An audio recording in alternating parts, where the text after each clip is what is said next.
உண்மையை டெலிவல் வாஸ்க்கு உங்களை வரவேற்கிறேன். ஆமாங்க, நம்ம ஆண்டவரை டெய்லியும் நினைக்கிறோமா? ஒரு 24 ஹவர்ஸில் அவரை எத்தனை வாட்டி நீங்கள் யோசிக்கிறீங்க? எத்தனை வாட்டி ஏசப்பாக்கு நான் இந்த காரியம் செஞ்சால் பிடிக்குமா?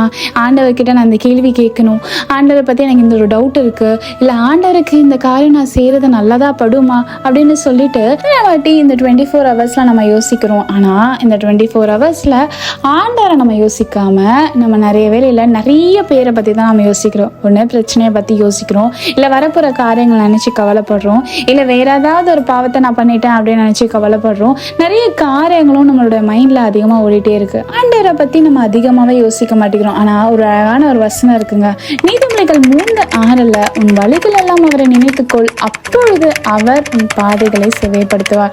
நம்ம எவ்வளோ ஆண்டவரை நினைக்கிறோமோ, நான் இந்த வழியில் போனால் ஏசப்பாக்கு பிடிக்குமா, இந்த இடத்துல போனால் கரெக்டாக, இந்த பிஸ்னஸ் செஞ்சால் ஏசப்பாக்கு பிடிக்குமா அப்படின்னு சொல்லிட்டு நீங்கள் எவ்வளோ ஆண்டவரை நீங்கள் யோசிக்கிறீங்களோ அப்போ உங்கள் பாதையை அவர் கரெக்டான ரூட்டில் கொண்டு போவார். எப்படி தெரியுமாங்க? உங்களுக்கு வார்த்தையை கொடுத்து நீ இப்படி போகாத, நீ இந்த வழியில் போ, நீ இப்படி போனால் இந்த பிரச்சனையில் மாட்டிப்பேன், உங்களுக்கு அழகான ஒரு ஆலோசனையை கொடுத்து ஆண்டவர் சொல்லுவாருங்க. அதனால நம்ம ஆண்டவரை நினைப்போம், மற்றவங்களை கிடையாது. நீங்கள் ஆசிரியப்படுவது உங்களை ஆசிரியப்படுறாமே.